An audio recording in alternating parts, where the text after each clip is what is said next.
if you haven't started yet, you got to start. There's always looking back and thinking, oh, I should have done this years ago. Well, the second best time is today, and you got to just start. Whatever the mind can conceive and believe, the mind can achieve.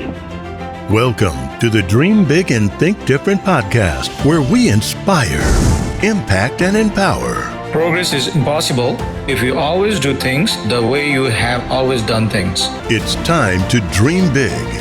Here's your host, Dr. Sachin Maskey.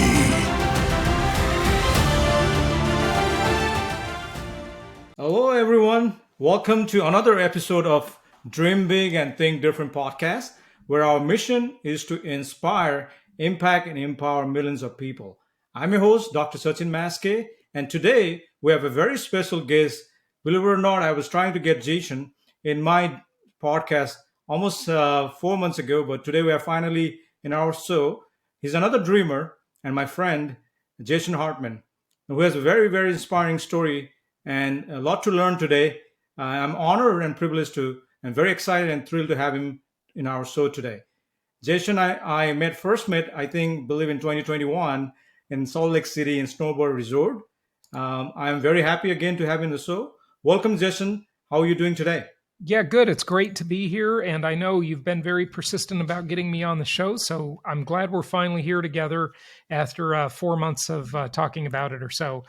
So it's great to be here. And I hope to share some really valuable strategies for your audience, how they can win on their investments, how they can protect themselves from inflation, which is becoming a bigger and bigger factor nowadays. Sure. And happy to take a deep dive into this. As you know, many years ago, I developed a strategy and trademarked it called inflation-induced debt destruction. So we'll talk about that trademark strategy a bit, and I think it'll be very valuable. Thank you for that. Before we start, I would like to give our audience a little bit brief bio about Jason, and then we're going to start, our show. So basically, Jason Hartman is the CEO of Empowered Investor and the Real Estate Tools. He has been involved in several thousand real estate transactions and has owned income properties in 11 states and 17 cities. His company help achieve the American dream of financial freedom by purchasing income property in prudent market nationwide. Starting with very little, Jason, while still at college at 19, embarked on career in real estate while brokering properties for the client. He was investing his own portfolio along the way. Through creativity, persistence, and hard work, he soon joined the rank of top 1% of realtors in the U.S. and in quick succession earned a number of prestigious industry awards and become a young multimillionaire.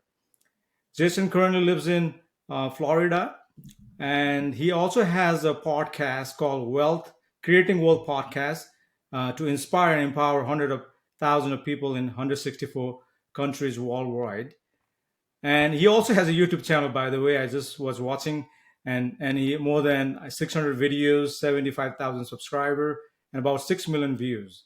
Today, we're going to focus on inflation and about housing market.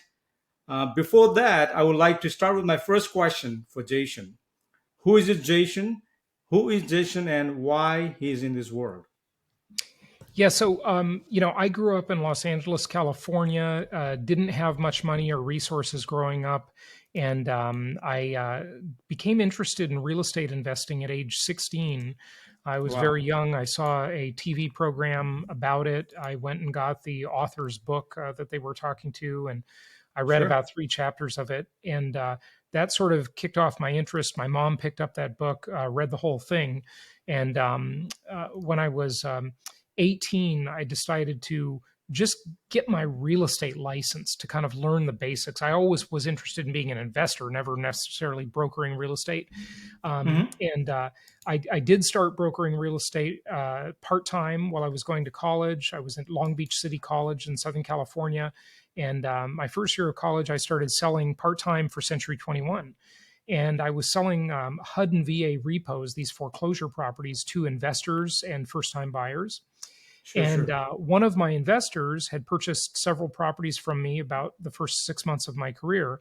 And Hmm. there was one property he didn't really like that much, and he asked me to take the listing and sell it for him.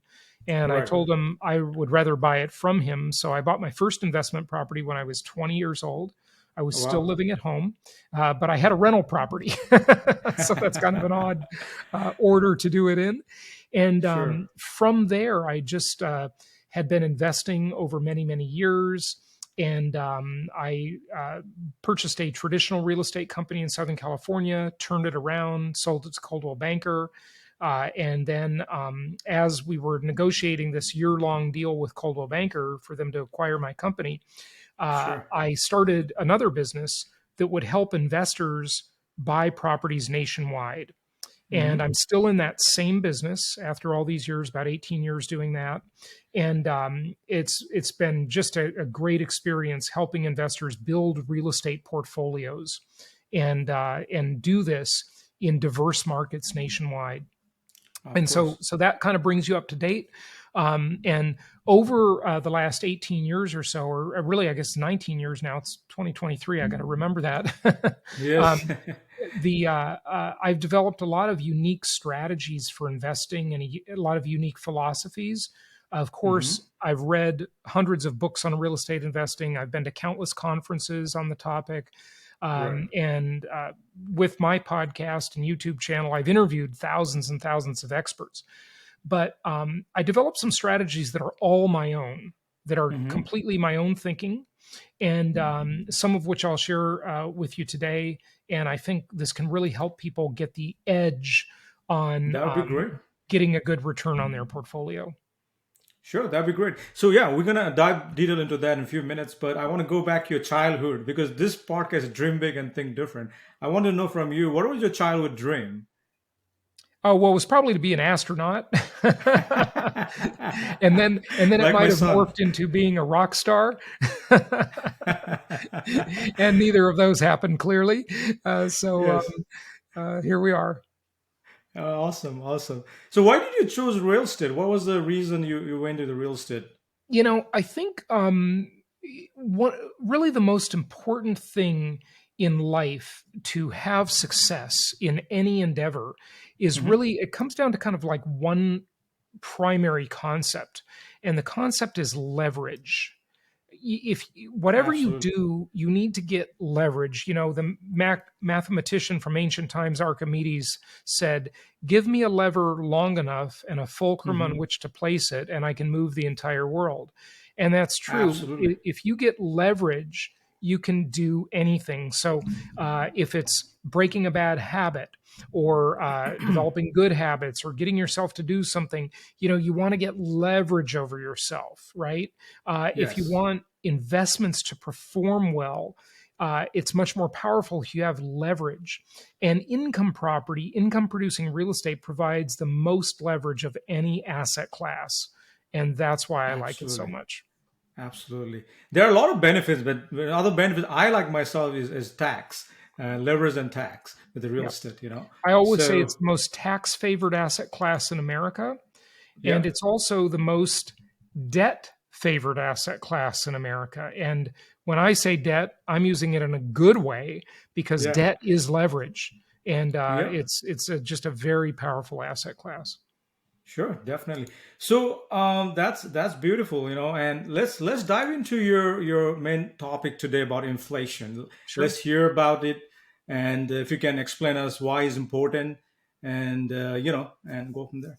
Yeah, absolutely. So, for those watching the video, I'm going to share my screen and just share some visuals. But if you're not watching the video, it's not that big a deal.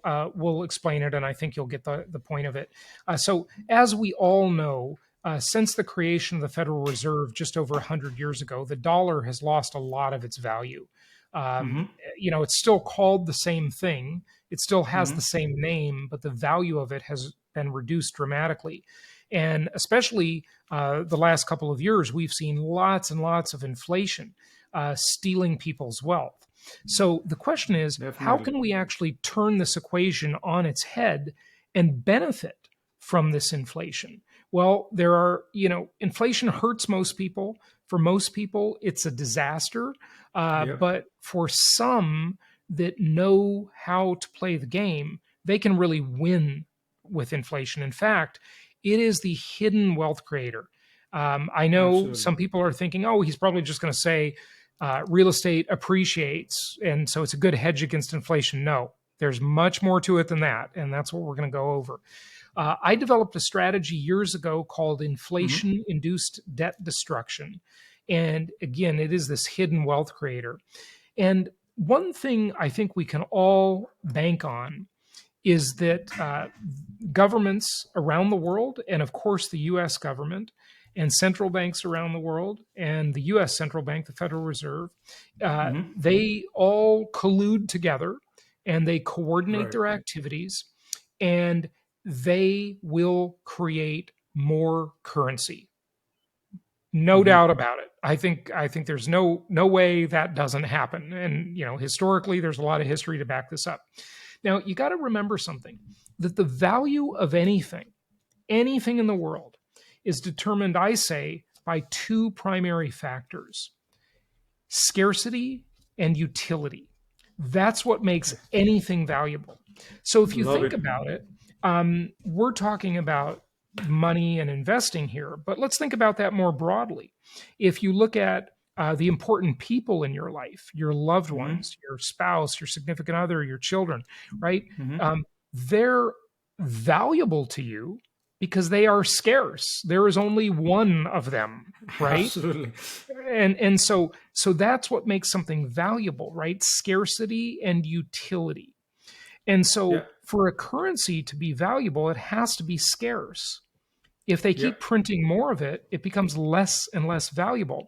One of my podcast Absolutely. listeners years ago sent me this little gift, and these are Zimbabwe dollars. Yeah. And these Zimbabwe dollars, I mean, look at this one. It says $100 trillion. Okay, Oh my $100 God. trillion. This This one is is real. $50 trillion, right? Oh my God. We're rich. I mean, this is it. And one Zimbabwe dollar years ago actually had some value. Now, Right. 50 and $100 trillion can buy you only a cup of coffee. So Oh my God. they have made it so abundant Right. that the value declines. And they're doing the same thing with the dollar to a lesser degree. And the US is in a special position because the dollar is the reserve currency of the world. It may Hmm. not be that way forever, but it is the reserve currency of the world. And Yeah. so, since we know that politicians will always mismanage the budget, they will always make big promises to voters to Hmm. either vote them into office with based on these big promises, to Right. dole out money and benefits and so forth, or to keep them in office. And so Hmm. they maintain power, they'll make big promises. And to keep the big promises, they've got to create more currency, more money, right? Hmm. And that lessens the value of all the other money in circulation. So how do we benefit? This hurts most people. It's terrible for Yeah. most people. It destroys their standard of living. But we can short the dollar effectively. Yep. Just like you might short a stock, you can also short a currency. Hmm. So how do you do that effectively with these big spending politicians? Well, the you got to look at it from the government's perspective first. Okay, so Right. the government is thinking, okay, look, we have a problem. We have over $30 trillion in debt. We Hmm. have a budget that increases the debt every single year because it's not balanced, Hmm. and that's what most people talk about, those two things. But there's a third thing that's really Hmm. important to understand. The third thing that is super important is all of the future commitments of the government, the Hmm. unfunded mandates, the unfunded entitlements, the promises it has made far into the future that it simply cannot afford to keep. Absolutely. So, what does it do? Well, I've identified six options, okay, six Okay. options for the government to get out of the mess. Number one, they could simply say to all of the people, we have to default. We can't Hmm. keep the promises we've made. We have overspent. And sorry, tough luck. We're instituting austerity measures. And we've seen what's happened in other countries when governments do this, like Greece is a great example. Right. There's riots in the streets, they're burning everything down, throwing stones at the police, and it's a disaster, social unrest, right? So it's Hmm. unlikely that they will do an outright default. Well, how about raising taxes? Yep. Um, let's tax the rich, okay? Now let's just look at the math here for a moment. The gross domestic product of the United States, and by the way, on my podcast, I actually now have listeners in 189 countries worldwide. Wow. So I realize there are people listening to this that aren't in the US, right? Hmm. But the example is the same. Pretty much every country on earth is in the same mess, okay? So Absolutely. your country is very similar to the US. In fact, your country is worse off than the US because they don't have the reserve currency of the world and the military to Exactly. get it or keep it that way. The US does, right? So, Right. the US won the Industrial Revolution, and who knows if it'll maintain its power, but it is now, right? Yes. So, raising taxes, let's look at the numbers on this. The gross domestic product, the entire value of the US economy every year, is just over $20 trillion. Okay, it's like 24 trillion, I think. Okay. Right. The tax revenue the government takes in out of that gross domestic product is about 4 trillion a year, something around there. These are very rough Yeah. numbers. Okay. Sure. It doesn't matter if I'm off by a couple trillion because the concept is the same. It's a trillion here, a trillion there. It's no big deal. Yes. Okay. So we got over 20 trillion in value of the economy. We got Right. 4 trillion in revenue for the federal government.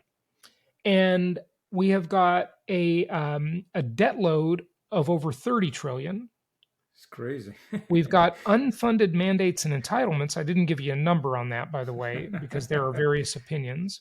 And they range from $65 trillion to $220 trillion. This is with a T, trillion dollars into the future for the next 15 years. Wow. Okay.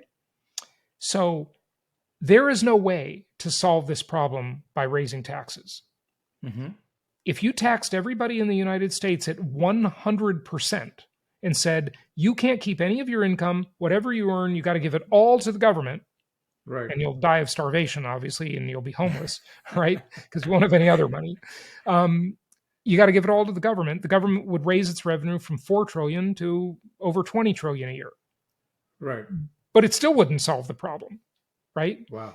It would need to have more than 30 trillion a year in revenue, and then it would have no economy after that because everybody would just stop working if they're not going to get to keep their money. Yeah. Raising taxes cannot solve the problem. We are so deep into this hole, it's impossible to fix it with taxes. Okay. So what else could it do? Well, the US has assets, right? It could sell off some of its assets. And the US has made deals that are not good for its national security. It has sold military equipment to countries like Libya, okay, that are, really not friendly, okay? Years ago, you might remember in the news, they were talking about selling the US ports to Dubai, the UAE. That didn't happen, but it was in the news. And the Bureau of Land Management sells off land to developers from time to time, federal land, government land. And so there are a bunch of different things it could do, right, to raise money. What else could it do? It could use the largest military the world has ever known to steal the resources of other countries. Wow. We got accused of that in Iraq, right? Oh, the U.S. is just in here to steal the oil, right? Well, not. We didn't steal the oil. I mean, that's just a false claim, but that's what they said. And so, but that's the history of war. It's the history of the world, stealing resources from other countries using your military, right? Yeah. The military is used as a bunch of bank robbers, basically, right? That's the history of the world. So we could do that. On the positive side, because everything I've said so far is negative, we could have some big technological innovation. AI has been all the rage lately. Yes. But maybe it's energy, biotechnology, nanotechnology. 3D And printing. that could just increase prosperity and tax revenue. And that Exactly. would be great if it happens. But the most likely thing, Sachin, is this: inflation. Mm. The government will simply inflate away the value of its debt. Mm. Think about it. If the US government owes $1 trillion to China Mm-hmm. and there's 10% inflation, Mm-hmm. and that 10% could happen in 1 year or 2 years or 3 years, doesn't matter, right? Mm-hmm. Just the 10% happened. The timing is different, but 10% inflation occurred. That $1 trillion now becomes $900 billion. Yeah. So the US borrowed money at the rate, at the value of the money at the time it was borrowed, but pays the money back after the money's been inflated away in value. Mm-hmm. So basically, the country just got a $100 billion discount on its debt Mm. because inflation paid it off. Wow. Now, this is actually a great business plan. It's a great deal. So the question is, how can you cash in on this deal? And there Right. is a great way to do this. But first, before we get into that, uh, Sure. let's talk about monetary policy. Okay. Now, Mm-hmm. Mm-hmm. um, fiscal policy goes along with monetary policy. There's two major financial policies of a country. The fiscal Mm-hmm. policy has to do with taxing and spending, and that's determined by Congress, specifically by the Ways and Means Committee. Okay. Mm-hmm. But monetary policy is what the central bank does, the Federal Reserve in our case, or the European Central Bank, or the Bank of Japan and other countries, right? Um, Absolutely. so let's get excited about this because the opportunity is huge. Okay, Mm-hmm. so to understand inflation, we need to distinguish between real and nominal. At the beginning, I talked to you about how the name of our currency has not changed. So, Sachin, if it were 1980, for example, Mm-hmm. 43 years ago, if it were 1980 and I held up a I was not dollar, born at that time. yeah, so say I held up a dollar and I put it in front of you and I asked you to tell me what it was, you would say it's a dollar, Right. obviously. And if I held up a dollar today, you'd also say it's a dollar. But the value of that dollar is much different. It's much lower than it was in 1980. Yep. Okay. So that's important to understand. Real versus nominal. Nominal means in name only. The name has not changed, but the value has changed. Okay. Mm-hmm. We need to understand that inflation is this insidious hidden tax that destroys purchasing power. It destroys the value of savings, Mm-hmm. stocks, bonds, even equity in real estate. And thankfully, though, it Mm-hmm. destroys the value of debt. Mm-hmm. This is why debt is my favorite four-letter word, as I like to say. I love that too. Yeah. Yeah. Debt is a very powerful tool if it's used correctly. Okay. Yes. Inflation is the most powerful method to redistribute wealth, not taxation. Everybody says it's Mm-hmm. taxes. Uh, well, I won't go into that story in the interest of time, but inflation redistributes wealth better than any other method. It redistributes wealth from lenders to borrowers Mm-hmm. and from old people to young people. Right. Why does it do this? Well, from Mm-hmm. lenders to borrowers, remember in that example of the US and China I gave. Yeah. When the lender loans the money, they loan it at today's value. When the borrower pays it back, they pay it back at tomorrow's value, the future Mm-hmm. value, which is Yeah. lower than today, as long as we have inflation. Now, why does it redistribute wealth from old to young? Because old people generally have these things above on the screen: savings, stocks, bonds, and equity in real estate. Right. How do you quantify all those things? Well, they're denominated in dollars. Mm-hmm. And if the dollar goes down in value, they become less valuable. But the Right. debt is also not denominated in dollars. And if the dollar becomes less valuable, the debt becomes less valuable or less onerous to pay Mm-hmm. to repay. So young people tend to have debts and old people tend to have assets. So there's an intergenerational wealth transfer going on every day. No one has to die and inherit any money. It's just happening all the time. If you have debt, it's decreasing in value. If you have assets denominated in dollars, they are also decreasing in value. Okay. Yeah. This is a lot of theory. Let's talk about a real example. Let's talk about something Absolutely. that really happened in real life to tens of millions of people in the United States and to maybe a couple billion people around the world. This is a real example of what happened. It's not a theory. Now, this chart has a lot of numbers on it. Don't be confused. We're only going to look at a few. On my podcast and YouTube channel, I've gone into this in much more detail. But for the purposes of this discussion, we only need to look at a few numbers. Okay. So in the green up at the top, we're going to take the example of someone buying a house in 1972. Well, 1 year before that, we went off the gold standard when Richard Nixon made that famous TV appearance and took us off the gold standard. So dollars were no longer tied to gold after that time. And that meant there was no tether, no leash on government spending. They could spend whatever they want because it really did become what they call fiat money. And fiat, that word just means by decree or by authority. It has value because we say it has value. Okay. So the typical house was just over $18,000 in 1972. And if you borrowed 80% on a mortgage, you borrowed just over $14,000. The mortgage rate back then was 7.37%. And you got a 30-year mortgage.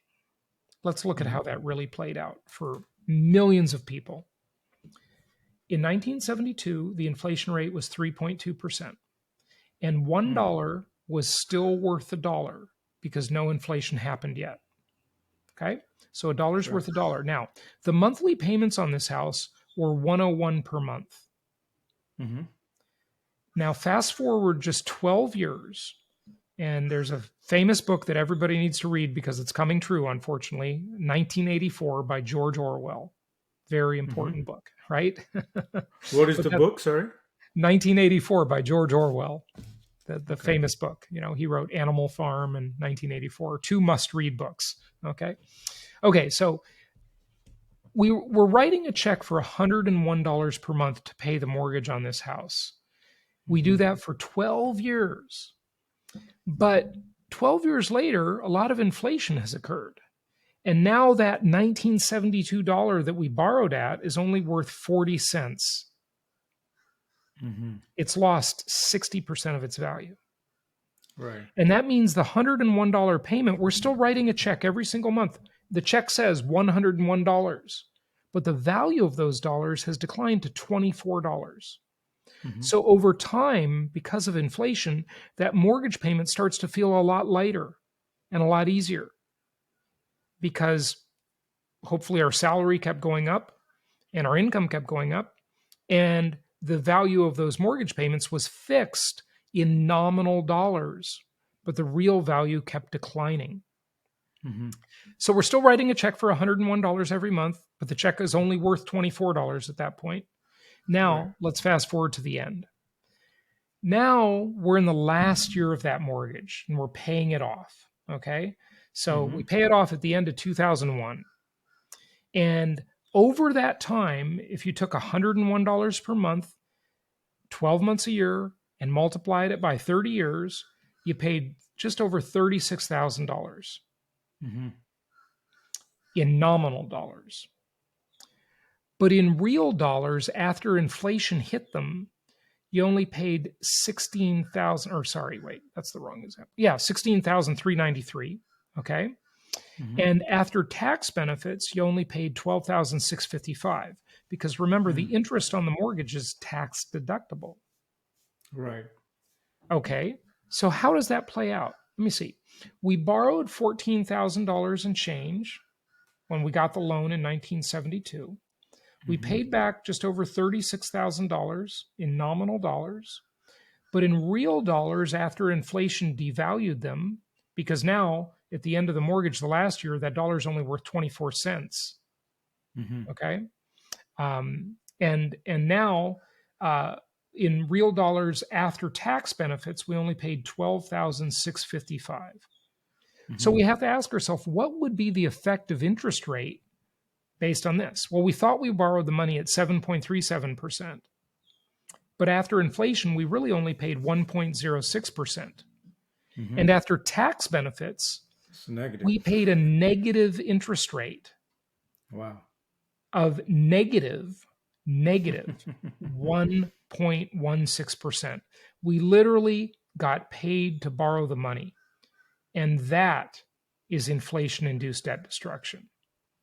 Most people, when they buy a property, they think, I bought this property and, I paid $300,000. And when I sold it, I got $400,000. I made $100,000. Well, you think that's the thing, and it is the thing because you've hopefully leveraged it, right? Usually that increase in value is over many years, just kind of hedging inflation, doing a little better than inflation. But what's happening behind the scenes is you're multiplying that return through leverage on the appreciation side. But on the inflation-induced debt destruction side, inflation's paid down the mortgage for you. This is the hidden wealth creator that very few people see and understand. Absolutely. Questions or thoughts? No, it's a beautiful concept, and I really think it will be a lot of value for our listener to hear this, learn this. I was taking some notes actually. It's a beautiful concept. So, what do you recommend for the normal day-to-day people, 9 to 5, and how they can actually benefit from the inflation? Do you recommend people to definitely get a good debt for their property? Just buy a few houses and Yeah. finance them. And I mean, think about it even today, right? Everybody's complaining, oh, interest rates have gone up so much. And they're right, they have. But even today, you must, there's a question I'm always asking. It's a rhetorical question I'm always asking on my podcast and my YouTube channel. And the question is, I think, life's most important question. Like, you ought to use this question in your head, if not verbally, in every aspect of life. Here's the question. It's a big, important question. Compared to what? Yes. That's always the question. Compared to what? So if we're borrowing and we're paying 6% on a mortgage, for example, that would be high if inflation's only 2%, because then we'd be paying a positive interest rate of 4%. But if we borrow at 6% and inflation is 16% in real terms, not the fake numbers the government gives us in the consumer price index, the CPI, then we're getting paid 10% to borrow the money because we're borrowing at a negative interest rate. So as long as our interest rate is lower than the inflation rate, we're getting paid to borrow money. Yes. Yeah. But wait, there's more. It's actually much better than that with a rental property. That's on our own home that we live in, that example. But with a rental property, we tell the tenants, the renters, we say, hey, look, I don't want to pay this debt. You pay it for me. I'm going to delegate the responsibility of paying the debt to the renter. Yeah. They pay the debt. The owner doesn't. Okay. And hopefully they pay you a little extra every month, and we call that positive cash flow. Yeah. It's a beautiful, beautiful thing. So basically, the position we're in now is where we can get infinite returns because we're telling someone else to pay the debt, and we're getting inflation-induced debt destruction and leverage and tax benefits and positive cash flow and other tax deductions as well.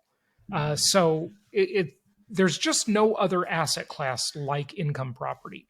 That's why I always say income property is the most historically proven asset class in the entire world. There is nothing that has these special characteristics that is accessible to normal everyday people. Okay?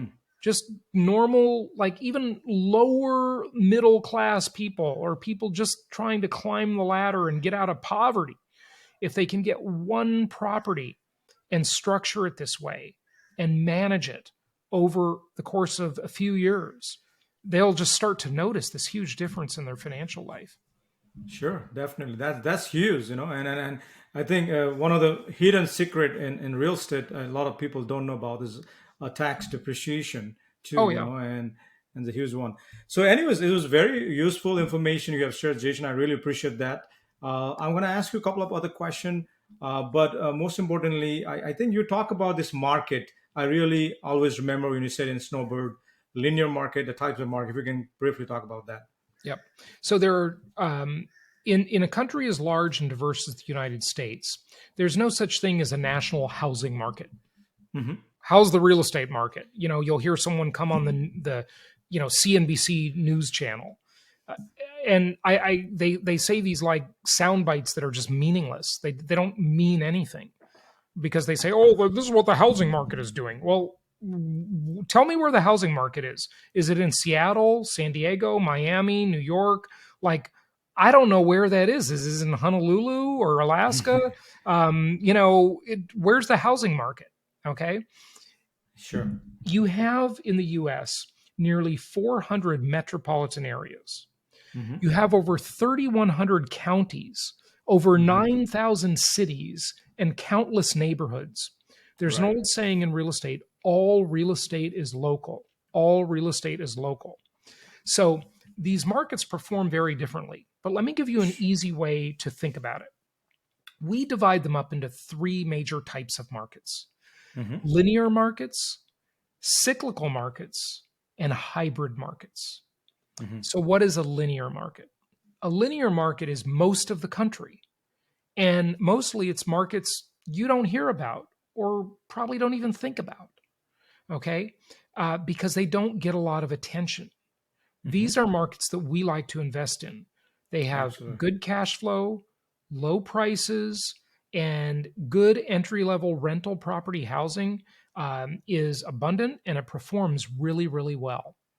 So, to contrast, let me tell you what a cyclical market is. Jason, can you give some example of linear markets? Yeah, I will in a minute. It's better if I give you the opposite, and then you'll understand. Okay. Absolutely. Because there are so many linear markets, the list would be way too long. Um, Cyclical markets, by contrast, are most of the west coast of the United States, Hmm. from San Diego to Seattle. Okay. Those are cyclical markets. I grew up and spent most of my life in Orange County and Los Angeles, both Hmm. cyclical markets. Meaning, if you look at a chart of appreciation over time, they look like a roller coaster. They have Yeah. glorious highs and really ugly lows.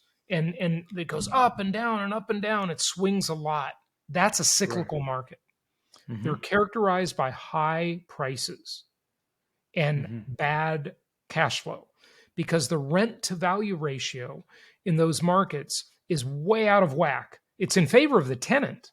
If you live Yeah. in one of those markets, you're going to be better off renting than owning. But if you own in one of those markets, you're better off selling and not renting your house because you'll just never get good ratios. And Absolutely. you can buy 5 properties in linear markets after that, okay, and get much better cash flow. Now, if you hit it right, though, don't. There's one more thing you got to know. If you get lucky and your timing is right in a cyclical market, you can just do very, very well. But Absolutely. the mistake most people make is number one, that they can actually time the market because nobody can do that very well. And number two, they think it'll always be like that. Hmm. And that's completely false. In fact, there are some charts that I've shown in my presentations at my conferences that show that over time, like if you look over, say, a 16-year period, linear markets actually outperform cyclical markets. Because even though cyclical markets get all the attention and they have these enormous price gains in the good times, they give Right. so much of it back in the bad times that it's better to just be in a linear, steady market that kind of Hmm. just chugs along and has little ups and downs, but they're not significant. Other cyclical markets, where I live, South Florida, cyclical market. Although now it's been a little bit immune to that because everybody's just moving to Florida right now because we have such good government. And during the COVID era, Florida was Hmm. much more free and everybody liked that. So, everybody's moving to Florida. So it's a little bit distorted because of that. But overall, South Florida is a cyclical market. Miami, Hmm. for example, big ups and downs. Okay. Absolutely. The expensive Northeastern markets, Washington, D.C., New York, Boston, okay, up near where you are, Exactly. cyclical markets. All right. Yeah. Yeah. Around the world, cyclical markets, Paris, London, Dubai, Hong Kong, Hmm. cyclical. Okay. Almost everything else in the country and everything else in the world is linear or hybrid. Hybrid just Hmm. means in between the two. Okay. So it's kind of a middle ground. Hybrid markets in the US, Austin, Denver. Those are two good Hmm. examples. And Phoenix would now be a cyclical market, but I used to say it was hybrid. Even Atlanta's become a hybrid market. Okay. Sure. So, uh, Yeah. so there's some examples. So you want to focus on the linear markets. Those are the Hmm. markets that are the most conservative, least risky, and good, steady markets. Better Sure. cash flow, better overall appreciation, safer bets. Yep, yep, yep. Yeah, I also divide a little bit market myself, but I call it emerging market.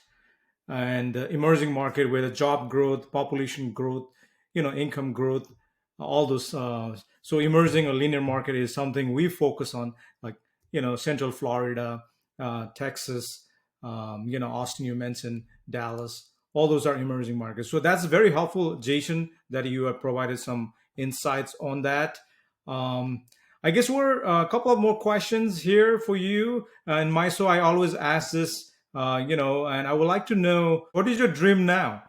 I'm really a little more focused now on not worrying so much about my investment portfolio, but maximizing lifestyle and um, kind of learning how to spend money. I know it sounds completely weird, but I'm just trying to shift my focus a little bit from ROI, return on investment, to ROL, return on lifestyle. So that's my Yes, latest focus. I mean, these investments, once you do this for years, you're just probably going to make so much money that you just don't need to worry about the money thing anymore. That's just taken care of. And uh, they just work for themselves behind the scenes largely. So you hmm, don't need to. I mean, look, it just depends who you are and what you want, right? absolutely. When you get to the point where you have like enough money for many lifetimes, like what's the point? It's just a game after that, right? So I love it. I love it. I like that what you just said, return on lifestyle. yeah, Yeah, ROL, definitely. that's the new one. ROL. Yeah. So, this is some general question I ask my guest here, and what inspires you and makes you productive every day? I really just wanting to share ideas. That's what I like the most. I like learning things and teaching them to other people.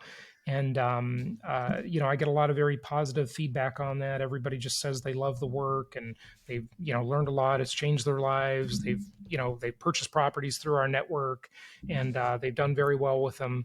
And I just love to see that it's really impacting people in a Sure. positive way. Is there anybody who inspires you as a person, as a mentor, or somebody? Yeah. I had four great mentors that I discovered when I was 17 years old, and I Okay. really should mention them. Um, Zig Ziglar, uh, Dennis Waitley, Jim Rohn, and Earl Nightingale. Really? Now these are sort of these old fashioned, I I love guess them you'd call them all. motivational speakers or business Absolutely. philosophers or life philosophers. But I'd really recommend that everybody just dig into some of this old classic content of those four greats. And Absolutely. you can look them up on YouTube and find old stuff, but uh, Yep. Dennis Waitley, Zig Ziglar, Earl Nightingale, Jim Rohn, Yep. phenomenal. Those are all my favorite, by the way. Yeah. Actually, I was planning to go to meet Dennis Wedley this year, in Yeah. his residence. There's a Yep. private mastermind that's going around. Oh, you got to invite me to that because I met him many years ago, and he was on my show more recently. Oh, really? So But he's 90 years old. I don't even yeah, I know this, know, but I know he's getting up there. He's the last one alive of the four. So yes, yeah, yes. So I'll let you know when offline. yeah. One more, couple of more questions, then we'll be all set. What is your biggest win in your life, and how you define success? I don't think there is any biggest win. I think success, as Earl Nightingale says, or Dennis Waitley says, it's the progressive realization of a worthy goal. And Hmm. most people kind of think, they look at successful people and they think, oh, when's my big thing going to happen? Look at, he had that big win. It's not like that. It's Sure. just a progressive thing. Yeah. Where you just progressively do it. I mean, we've all seen these stories and heard the stories about these lottery winners who go broke like a year after they win the lottery, right? It's because they didn't work for it, respect it, and earn it progressively where they could kind of grow into the role. I Hmm. think that's important for us as humans to do things progressively. I agree. I agree. Getting better every day from yesterday is my thing. Yeah. So that's beautiful. Last question for today for Jason. I know it's been almost 45 minutes. What is where people can find you, and what Yeah. is the one thing you want to share today before you leave? Sure. So I will actually put this on the screen for you as well, but I'll say Sure, it. and we can also Um, put in our YouTube, yeah. description. So people can just check out my website, jasonhartman.com. My YouTube channel, just type Jason Hartman. My podcast on any podcast platform, just type Jason Hartman. And, Sure. I'm available on all the social media as well. So you can find me there. On Instagram, you can watch some short clips if you want to Hmm. digest some of our content really quickly at Jason Hartman and the number one, Jason Hartman one. Sure. And what's the one thing you can share before you leave? Yeah, I think we've pretty much covered it. Get these good properties, get started. If you haven't started yet, you got to start. I mean, Of there's course. always looking back and thinking, oh, I should have done this years ago. Well, the second best time is today, and you got to just start. And if you're already building a nice portfolio, then really dig into my content deeply, my YouTube channel, my podcast, and learn how to optimize that portfolio. Because there's a lot of little levers you can push and dials you can turn to really, really just optimize. Okay. Sure, sure. Thank you for all this valuable information today, Jason.